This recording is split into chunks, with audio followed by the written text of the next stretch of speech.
O salmista, Salmo 32, versículo 3 a 5, ele diz assim: enquanto escondi os meus pecados, o meu corpo definhava de tanto gemer. Pois de dia e de noite a tua mão pesava sobre mim, minha força ia se esgotando, como em tempo de seca. Então reconheci diante do Senhor o meu pecado e não encobri as minhas culpas. Eu disse: confessarei as minhas transgressões ao Senhor, e tu perdoaste a culpa do meu pecado.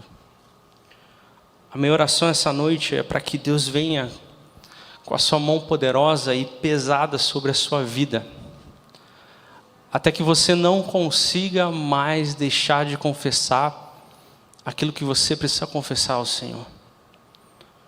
A minha oração essa noite é para que a sua alma gema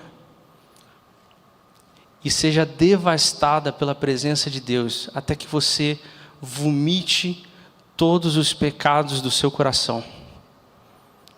A minha oração é que o seu coração pareça como um tempo de seca, como uma terra seca, para que Deus inunde ele com água viva, até que penetre o mais profundo da sua alma e você não consiga mais deixar de confessar os seus pecados a Deus. Eu faço essa oração pela sua vida porque foi exatamente isso que aconteceu na minha vida essa semana. Esse sermão talvez tenha sido um dos sermões mais difíceis de eu preparar até hoje em toda a minha vida. Enquanto eu sentei na minha cadeira e me coloquei diante da Bíblia e da palavra de Deus, essa mão que o salmista fala veio sobre mim, pesadamente destruiu a minha alma. E quando isso aconteceu, eu não conseguia parar de chorar diante de Deus. E eu fui vendo pecados sobre a minha vida que eu precisava confessar. E nessa mesma semana eu sentei com a Mari no sofá à noite e eu comecei a confessar para ela os pecados que havia no meu coração. No dia seguinte eu liguei para o Yuri, ligação de vídeo, porque ele ia viajar, e eu comecei a confessar os meus pecados, ele começou a confessar os pecados deles, a gente começou a chorar, porque um coração de pecado, ele é um coração angustiado e cheio de tristeza. Quando nós falamos de avivamento, nós oramos a Deus que manifeste a glória dele aqui, mas o que a Bíblia nos fala é que a glória dele já foi manifestada através do sangue do seu filho. E algumas pessoas estão vivendo alguns avivamentos pessoais porque elas entenderam que o início do avivamento começa no arrependimento dos pecados. Então o avivamento que nós oramos e desejamos sobre nós, na verdade ele já é presente hoje. O que falta é ele ser manifesto em nossas vidas através do primeiro passo, que é arrependimento e confissão dos pecados. E eu não quero convencer você sobre algo, eu quero simplesmente pedir que o Espírito Santo pese sobre você, na mesma medida que ele pesou e está pesando sobre a minha vida nesses dias.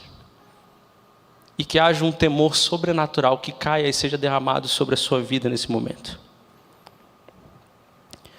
Em Mateus 6 nós vemos a pregação do Pai Nosso, e lá no versículo 12 nós temos esse momento onde Jesus ensina aos seus discípulos para declarar e confessar os seus pecados a Deus, dizer os seus pecados, aqueles pecados que estão no seu coração a Deus.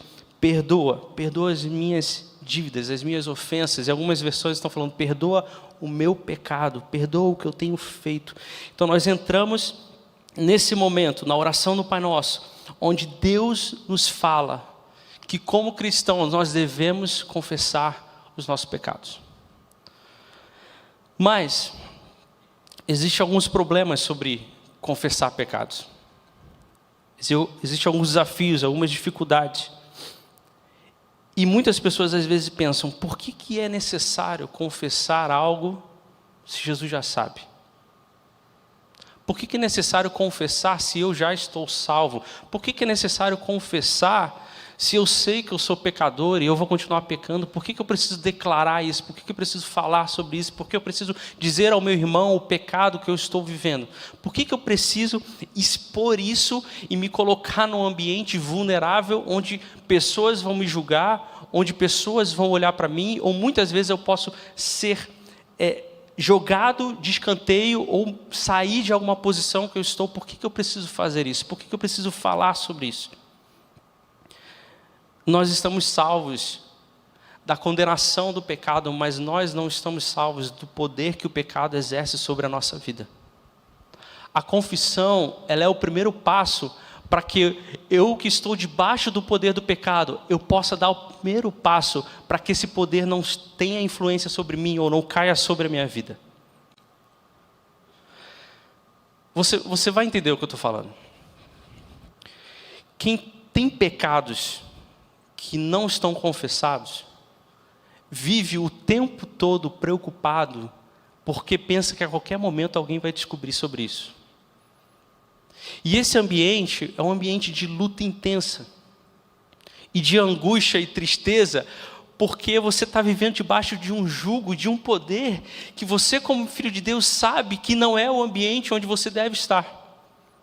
Você sabe que não é esse local que Deus sonhou e preparou para a sua vida. Então você vive o tempo todo na insegurança. Olhando por cima dos ombros, porque a qualquer momento Deus pode trazer um profeta, virar para você e falar: eu sei o que você está fazendo. Então esse ambiente de angústia e tristeza que existe no nosso coração, é o poder que o pecado exerce sobre nós, é a confissão sobre ele. Sobre o nosso pecado, é o primeiro passo que nós damos para sair desse local e ir para um local de luz, um local de alegria, um local de vida plena, um local de restauração, um local onde eu encontro ali toda a plenitude de quem vive com Deus. Provérbios 28:13 fala: quem esconde os seus pecados não prospera, mas quem confessa e os abandona encontra misericórdia. Quem não confessa os seus pecados não prospera em nenhuma área da vida, porque está o tempo todo vivendo debaixo de um jugo. E aqui eu estou entendendo que eu estou falando com cristãos, sim ou não? Então eu não preciso explicar para você o que é o pecado, o que o pecado fez na humanidade, certo? Nós sabemos sobre isso. O que nós estamos falando aqui é alguém que já entendeu isso, já foi salvo, mas opta por um hábito ou por um vício permanecer debaixo de um jugo que não é nosso, que não é seu e que não é para a nossa vida. E aí a gente chega em algumas situações e fala assim: então se é para confessar, eu vou chegar e falar: Deus, eu sou pecador, o Senhor sabe, então é isso aí, valeu, e pronto. A generalização do que nós pecamos ou que nós fazemos é um dos maiores enganos que o nosso coração tem para se livrar da culpa. Porque eu não preciso nomear. Eu não preciso passar pela essa exposição, por essa vergonha, humilhação de dizer no que eu estou pecando. Se eu estou entrando naquele site pornográfico, ou se eu estou traindo a minha esposa, ou traindo o meu marido, ou se eu declaradamente, com o maior prazer, me reúno com as pessoas à minha volta, inclusive pós-culto, para falar mal de como foi, ou de alguém, ou do que aconteceu. Eu não preciso nomear, e aí me tira esse peso de falar: Deus, eu sou pecador mesmo, então, leva Deus, leva na cruz, Jesus, então tá na sua mão. E uma outra coisa que a gente faz é transferir. Adão e Eva, vocês lembram, né? Eva comeu, o que Adão falou? Essa mulher aí que você me deu. Foi ela, você viu, né? Complicada. Quando nós confessamos nosso pecado, o que Deus espera de nós é que nós olhemos para nós mesmos e assumimos aquela posição que nós nos colocamos. Aquela posição onde eu decidi me colocar. E em vez de eu chegar a falar: mas Deus, mas é difícil, né? Poxa Deus, o Senhor sabe, eu sou homem. Hoje, com o celular, fácil acessar, aí é tranquilo. Não dá, Deus. Mas Deus, como não falar mal do fulano? É chato, hein? Não tem como. nós transferimos uma culpa e terceirizamos aquilo para que, da mesma forma, o peso não venha sobre nós. E tem um último, que é o mais comum. Que é eu chego e falo, Deus, mas o Senhor sabe, eu sou pecador mesmo, cara. Ah, mas eu sou falho, a carne é fraca. E aí a gente começa a ter uma autocomiseração, porque a gente está colocando um falso orgulho para que aquele que nos ouve tenha misericórdia de nós. Só que quem que está querendo enganar Deus, falando, Deus, mas eu sou pecador mesmo, não deu. Aí, você sabe, eu sou fraco, não dá, é difícil. Ou a gente vai confessar para alguém e fala, mas pô, você sabe, né, cara, a carne é fraca, né? E aí a pessoa olha e fala, claro, coitadinho dele, é difícil lidar com essa situação do jeito que você está. E uma das preocupações de falar sobre pecado é que talvez você esteja ouvindo isso aqui hoje e esteja falando assim, mas o que ele está falando, cara? Pecado? Mas eu não faço nada de errado. Eu não faço nada grave assim, sabe? Uma coisa, caramba, como aquilo é difícil. Quando você se coloca nessa posição, você talvez esteja no pior local que um cristão pode estar. Nós temos aqui 3 representações.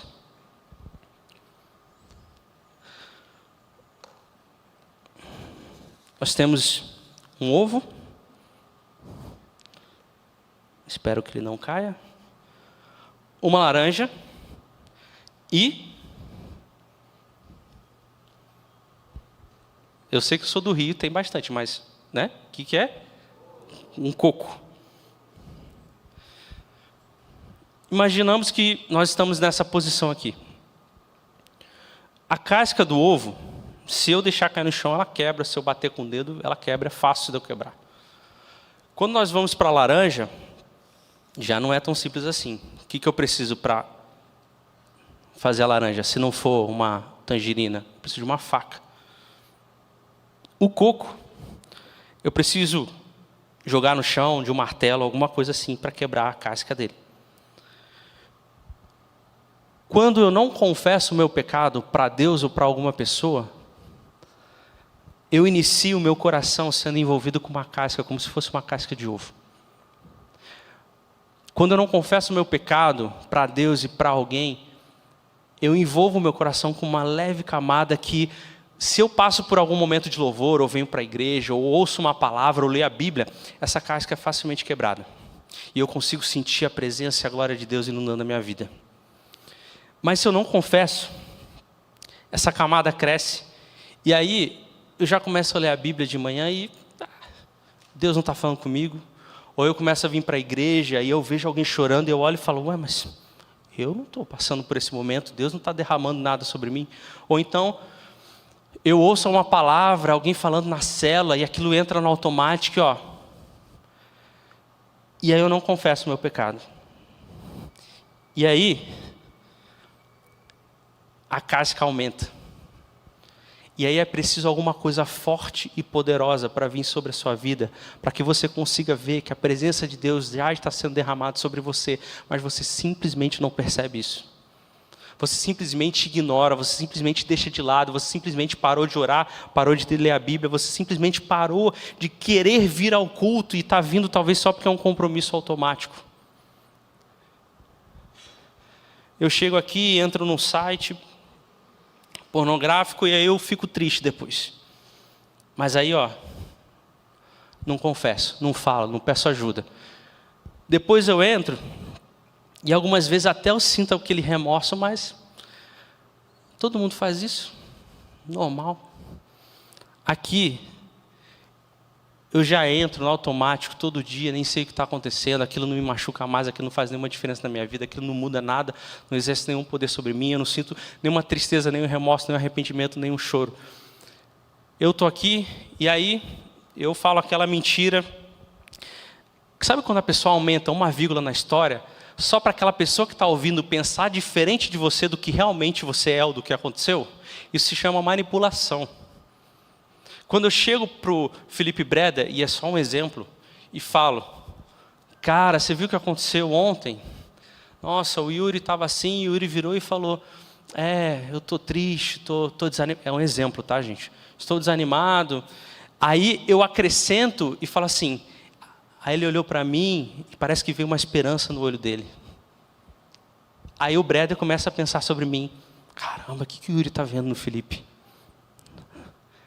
E aí depois passa, eu não confesso essa manipulação, e aí eu já invento história para que as pessoas pensem mais de mim ou menos de qualquer outra pessoa. E aqui eu já estou declaradamente mentindo e aquilo passa despercebido e eu não sinto nada porque eu não alcanço meu coração, porque tem uma casca aqui que não chega nem perto de um arrependimento, porque Deus não consegue penetrar.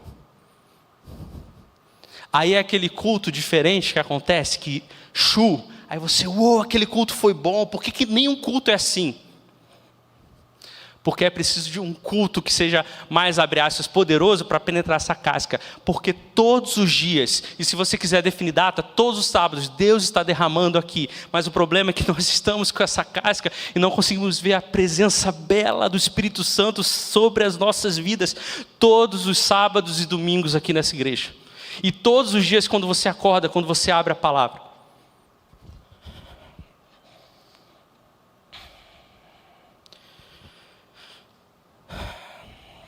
Nós ficamos insensíveis, porque nada consegue alcançar o nosso coração. 1 João 1,9 fala, se confessarmos os nossos pecados, Ele é fiel e justo para perdoar os nossos pecados e nos purificar de toda injustiça. E aqui nós vemos o primeiro passo para como nós quebramos essa casca e caminhamos de volta em direção a um coração onde não há nenhuma barreira para que o Espírito Santo derrame o poder dele sobre nós. Quando nós começamos a confessar os nossos pecados, nós vamos disso para aquilo quase que instantaneamente, porque aí Deus olha para você e fala novamente, o meu filho entendeu que o que eu mais desejo é o coração dele, entendeu que o que eu mais quero é estar diante dele, na presença dele, e abraçá-lo e viver com ele, e derramar minha luz sobre ele, porque isso é o que eu mais desejo. João 4,5 fala, nele estava a vida, e esta era a luz dos homens, a luz brilha nas trevas, e as trevas não a derrotam. Colossenses 1,13 fala, pois ele nos resgatou do domínio das trevas e nos transportou para o reino do seu Filho amado, em quem temos redenção, a saber, perdão dos pecados. O que Jesus está nos falando é que dê o primeiro passo da confissão. Quando você for orar, declare a Deus os pecados que têm alcançado seu coração e transformado essa casca. Encontre alguém que você confia e declare para ela os pecados que você tem feito, para que vocês orem juntos e para que você seja curado, para que essa casca comece a ser liberada do seu coração e você fique livre de uma vez por todas, porque nós lemos aqui em Colossenses que Deus nos tirou do domínio das trevas. Nós não estamos mais nesse local, mas nós decidimos ir para que a gente seja perdoado e tenha a redenção. Eu vou te dar uma dica. Você que está aqui, está ali também. Você está na pior posição que um cristão pode ter, porque tem que vir algo muito poderoso e forte para quebrar isso sobre você. E a minha dica é, se existe um pecado na sua vida, se você comete ele todos os dias, repetidamente, é um vício, é um hábito, é algo que você não consegue, eu vou falar, continua pecando. Mas a minha dica para você é, na mesma intensidade que você se derrama nas trevas, busca Deus e se derrame sobre a luz de Cristo, porque nós vemos lá em Atos 2, quando Pedro fala sobre quem Jesus é, a luz de Cristo vem sobre aquelas pessoas e eles simplesmente olham um para os outros e ai de nós, o que nós vamos fazer? O que eu estou querendo dizer é que quando você vai para a luz invade o seu coração e destrói as trevas para sempre. E aí aquele pecado que você deseja cometer, tem anseio por cometer, às vezes é hábito e você nem sabe que é pecado, aquilo vai ser liberado da sua vida, você vai vomitar, isso vai ser destruído, você vai ser devastado pela luz do Espírito Santo que vai entrar no seu coração. Isaías, quando ele olhou para Deus e ele viu Deus, ele falou, ai de mim, pecador. Tem um autor, Jacques Ellul, ele fala o seguinte sobre o juízo final. A gente tem uma brincadeira, né? Juízo final, vai ter um telão e aí vai passar tudo que a gente fez de errado, né? Ele fala que ele imagina no juízo final que nós vamos chegar diante de quem Deus é e ver a sua verdadeira glória. E nós não vamos precisar falar sobre os nossos pecados, porque a glória dele e a luz dele vão ser tão intensa que vão penetrar a nossa alma, e aquilo que há de ruim em nós vai ser arrancado do nosso coração. Quando nós vamos para Jesus, aquilo que há trevas em nós é iluminado pela sua luz. E uma das maneiras de colocar isso na luz é confessando a Deus e confessando a alguém. Essa é a primeira forma da luz entrar e invadir as trevas que há no seu coração. João 14, versículo 19 e 17 fala: e eu pedirei ao Pai, e Ele dará outro conselheiro para estar com vocês para sempre, o Espírito da verdade. Se você lê na Bíblia, e eu estou considerando que nós estamos falando com cristãos aqui, se você lê na Bíblia que você precisa confessar pecado, o que você precisa fazer? Confessar seu pecado. Quando você não faz isso, você está desobedecendo o próprio Deus. Aí você pode falar, mas eu não tenho pecado. Mas aí você está mentindo, quando a palavra nos fala em João 14 que nós recebemos o Espírito da verdade. Então, ou você é um cristão que confessa, ou você não ama Deus, ponto. Ou você é um cristão que confessa seus pecados para as pessoas e para Deus, ou você não ama Deus. E esse foi o desespero que invadiu meu coração essa semana, porque quando eu olhei, eu vi que tinha pecados na minha vida que eu não confesso a Deus. Eu falei, Deus, eu não amo o Senhor. Eu não amo o Senhor. Todas as vezes que eu cantei na igreja, eu estava mentindo. Todas as vezes que eu preguei aqui, eu estava mentindo. Toda vez que eu dei aula na escola do discípulo, eu estava mentindo, porque eu não amo o Senhor. Porque se eu não confesso os meus pecados, eu estou descumprindo a sua lei. E eu prefiro manter uma reputação e uma posição do que me humilhar e colocar num local de julgamento, do que obedecer ao que o Senhor disse. Então eu amo muito mais a mim do que o Senhor. Eu amo muito mais o meu coração do que o Senhor. Eu amo muito mais estar nessa posição de prazer, onde existe uma camada sobre o meu coração que nada alcança, afinal ninguém vai descobrir, ninguém vai saber, do que eu poder confessar ao Senhor aquilo que eu preciso confessar. E a pregação fala sobre perdoai os nossos pecados. Quando Jesus ensina aos discípulos a falar nós, em vez de eu, Ele está querendo dizer que quando alguém peca, todos pecam. Se existe alguém no meio de nós aqui com pecados não confessados, essa pessoa precisa ser restaurada e curada. E se ela está doente, nós estamos doentes também. Então o seu pecado é o meu pecado. O meu pecado é o seu pecado.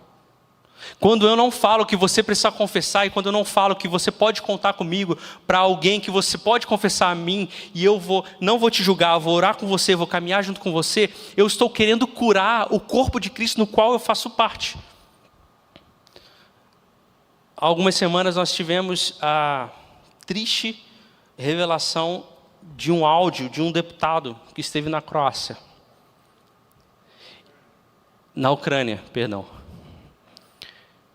E ele falou sobre as mulheres que ele viu lá nas filas, pessoas que estavam precisando de ajuda. E isso aconteceu justamente no período onde nós falamos sobre o Dia da Mulher, no dia 8.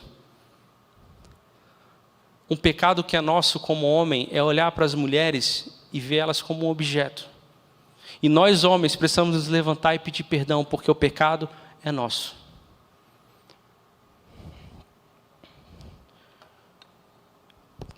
Se você chegou nessa posição e você falou assim, cara, eu preciso confessar.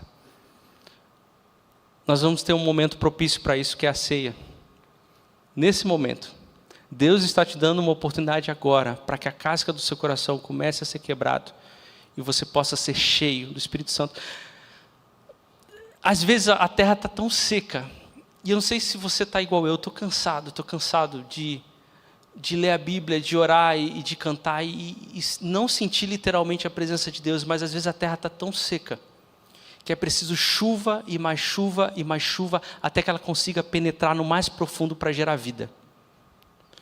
E eu estou cansado, essa semana eu estou devastado porque eu falei, Deus, eu não amo o Senhor, eu não estou vivendo aquilo que o Senhor tem para a minha vida. eu não estou vivendo uma vida plena, eu não estou vivendo o que o Senhor mais deseja, eu não estou vivendo a plenitude do Espírito Santo, eu não estou caminhando à altura do que o Senhor me chamou. Eu estou declarando dia após dia, quando eu não confesso o meu pecado, que eu amo muito mais a mim do que ao Senhor. E nós vamos ter esse momento para você fazer essa confissão. Essa é a primeira coisa. A segunda coisa, procure alguém para você confessar o seu pecado. Essa é a parte mais difícil. Essa é a parte mais desafiadora. E eu não estou dizendo que é fácil, não. Vai ser muito difícil. Muito, muito, muito difícil. Vai ser devastador, talvez, para a sua vida, para a vida dessa pessoa, se você cometeu a ela esse pecado. Não vai ser fácil. Mas esse é um dos passos do processo para que a casca seja quebrada do nosso coração. Não tem outra solução. Eu queria chegar para você e falar, ó, existe uma outra opção que é mais tranquila, você pode só confessar a Deus e está tranquilo. Não, não existe. Quando você para no primeiro passo, o diabo está enganando o seu coração, dizendo que você consegue sozinho. E você não consegue. E nunca vai conseguir. Encontre alguém de confiança. Eu me coloco à disposição, se você quiser falar comigo, seja depois do culto, seja, não sei. Existem pessoas de confiança que eu tenho certeza. Pastor Yuri, procure ele. Mulheres, nós temos mulheres aqui que podem ser esse ombro, que eu duvido, com toda a minha força, que elas vão contar qualquer coisa para alguém.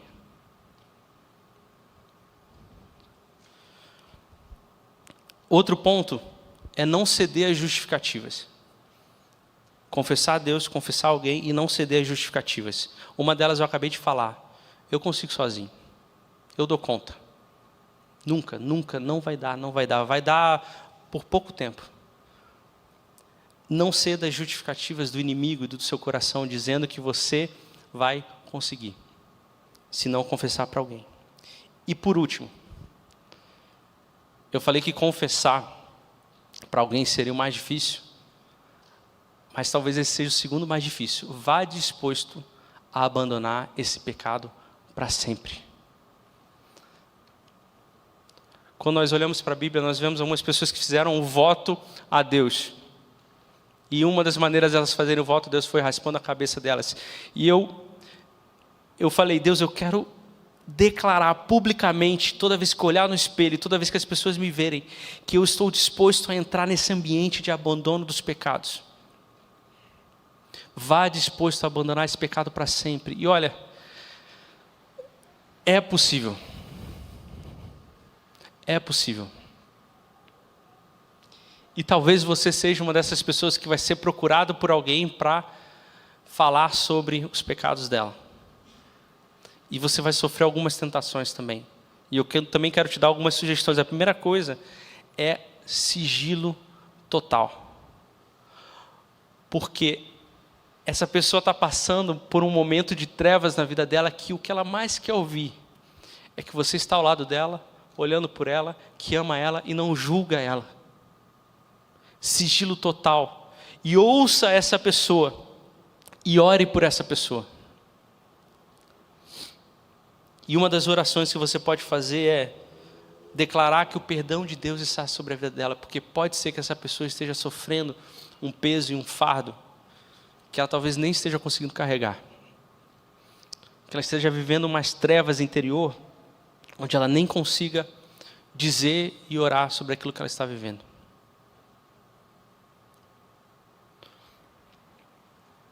E nós vamos passar por esse momento de ceia. Se você não pegou o seu cálice, tem ali atrás. Você pode levantar e pegar lá. E nesse momento, antes da gente tomar a ceia,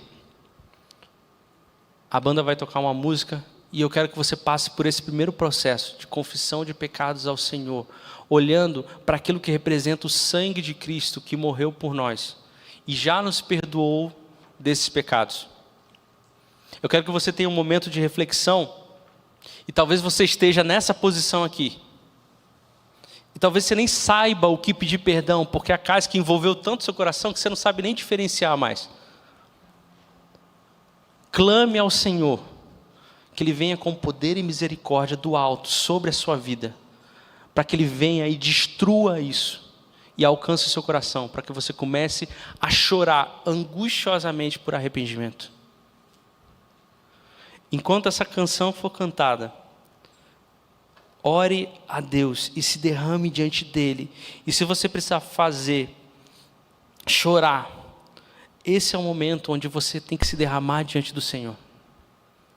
E se você não quiser fazer isso, não tem problema nenhum. Tranquilo. Mas eu tenho certeza de uma coisa absoluta: você nunca vai viver a plenitude que Deus tem para a sua vida. Nunca. Nunca, nunca, nunca. Não sou eu que estou falando. A Bíblia nos fala sobre isso. Não é uma palavra fácil, não é algo que você gostaria de ouvir, mas você nunca vai viver. Você nunca vai ser próspero nas coisas de Deus, nunca. Você pode ser próspero nos seus negócios, no mundo, naquilo que o seu trabalho, o seu esforço pode fazer, mas naquilo que é espiritual você nunca vai ser próspero, nunca. Por isso que Deus clama pelos nossos corações e fala: filho, filha, vem para mim. Vem para mim porque eu te amo e eu tenho coisas maravilhosas para viver com você. Talvez você esteja pensando sobre a sua vocação e o seu chamado, e talvez ache que isso está perdido por conta do pecado, ou você não esteja vivendo a plenitude do seu ministério, ou talvez Deus quer de fato derramar sobre você coisas materiais para você abençoar as vidas, seja no seu negócio, na sua faculdade, no seu trabalho, e você não está vivendo isso. Deus te chama e fala: filho e filha, vem para mim. Mesmo que você esteja com o seu coração envolvido com uma casca, eu tenho poder, porque o maior poder do universo já está sendo derramado sobre você. Só que você precisa clamar ao Senhor.